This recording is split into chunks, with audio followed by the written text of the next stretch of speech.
Conspiracy theories versus actual conspiracies. Definitions and facts. Conspiracy. A secret plan by a group to do something unlawful or harmful. Conspiracy theory. A belief that some covert but influential organization is responsible for a circumstance or event. And for good measure, let's get the definition of theory as well. A supposition or a system of ideas intended to explain something, especially one based on general principles independent of the thing to be explained. What really is a conspiracy theory? When this phrase comes up, we often think of anti-government, tinfoil-wearing, and socially inept people. We might think of some of these theories as crazy. At the same time, the complete opposite can be said. These people can also be called truth seekers, open-minded, and looking for answers to complicated questions. As with any subject, there are weak conspiracy theories or just plain theories, and strong ones. Within any group, there are bad among the good. There are a lot of bad cops and a lot of good cops. A lot of bad people and a lot of good people. A lot of bad politicians and like 2 or 3 good ones. The list goes on. Let's move on. Conspiracies and conspiracy theories matter because they make up a pillar in people's minds and affect their emotions and reactions. Other pillars might consist of your daily routines, your obligations, goals, but what about what's going on in the world, not only around us, but that we're actually in? Let's look at some modern or current examples of what at one time might have been called a conspiracy theory. Marijuana kills. These high school boys and girls are having a hop at the local soda fountain.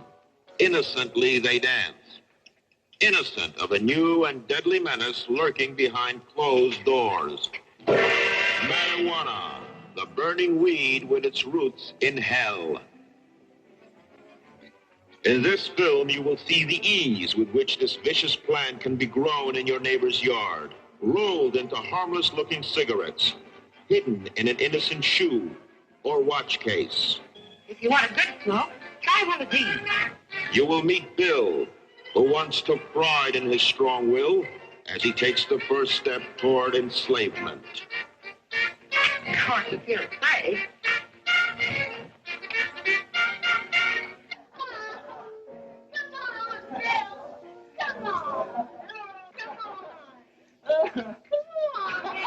Smoking the soul-destroying reefer, they find a moment's pleasure, but at a terrible price. Debauchery, violence, murder, suicide, and the ultimate end of the marijuana addict. Hopeless insanity.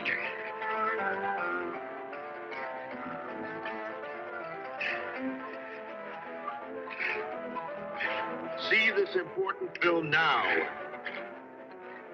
before it is too late. It's 2020, and now we all know marijuana is not only harmless, it's essential. Yet, hundreds of thousands of people have been murdered over it, have been in hard prison for growing, selling, or smoking it, and millions of lives and families have been destroyed, literally ended, because of marijuana laws. Why?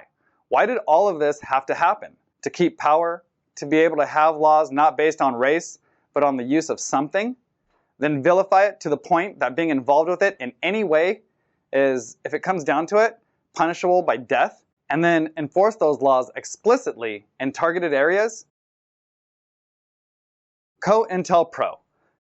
COINTELPRO is the counterintelligence program that J. Edgar Hoover and the FBI used to spy on MLK Jr., Malcolm X, and other black Americans fighting for civil rights.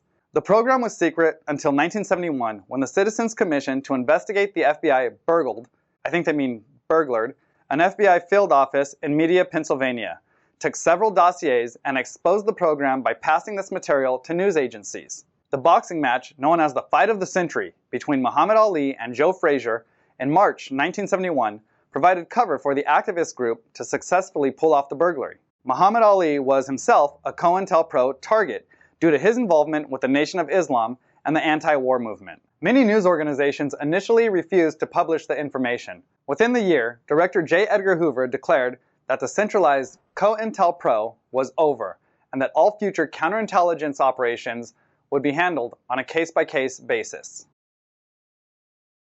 MK Ultra Project. MK Ultra, also called the CIA Mind Control Program, is the codename given to a program of experiments on human subjects that were designed and undertaken by the U.S. Central Intelligence Agency, some of which were illegal. Experiments on humans were intended to identify and develop drugs and procedures to be used in interrogations in order to weaken the individual and force confessions through mind control. The project was organized through the Office of Scientific Intelligence of the CIA and coordinated with the United States Army Biological Warfare Laboratories. Codenames for drug-related experiments were Project Bluebird and Project Artichoke. The operation was officially sanctioned in 1953, reduced in scope in 1964, and further curtailed in 1967. It was officially halted in 1973. Operation Mockingbird is an alleged large-scale program of the U.S. CIA that began in the early years of the Cold War and attempted to manipulate news media for propaganda purposes. Anderson Cooper. Did you know? During college, Cooper spent 2 summers as an intern at the CIA while studying political science. He pursued journalism with no formal journalistic education. Research this yourself more. Research all of this yourself more. Russian collusion. Real quick, collusion is defined as cooperating in a secret or unlawful way in order to deceive or gain an advantage over others. So yeah, Russian collusion. This is the accusation that Trump and his team worked with Russia in 2016 to win the US presidential election. The FBI investigated on the Trump team, received a dossier, targeted members of Trump's team for criminal investigations, and released unconfirmed accusations to the mainstream media. Obamagate. Then-President Obama authorized the use of espionage tactics to be deployed against then-presidential candidate Donald Trump during his campaign for the next presidency. Obama and team, allegedly, spied on Trump to see if he was colluding with Russia to influence the election. This was authorized because of a dossier written by a former M16 spy and allegedly funded by the Democratic National Convention and eventually the Clinton Foundation. What's really up with the dossier? Are all of the other things adding up for proper context for pretext? Does the past prove the future? Pretext is an excuse to do something or say something that is not accurate. Pretext may be based on half-truths or developed in the context of a misleading fabrication. Pretexts have been used to conceal the true purpose of rationale behind actions and words. These are things that are still going on today, and we can make assumptions, but the accusations and investigations are still active depending on what stage we're seeing or being shown. These are actual conspiracies. What do you think about all of this? Talk to me in the comments. Subscribe and hit the notification bell. Until next time, stay badass. If you're a civilian that wants to become more militant, check out the top video. And listen to the full video book of The Art of War with every quote on screen as it's read, with background music for both growth and relaxation, and the entire how-to manual read in under an hour. Efficient. Period.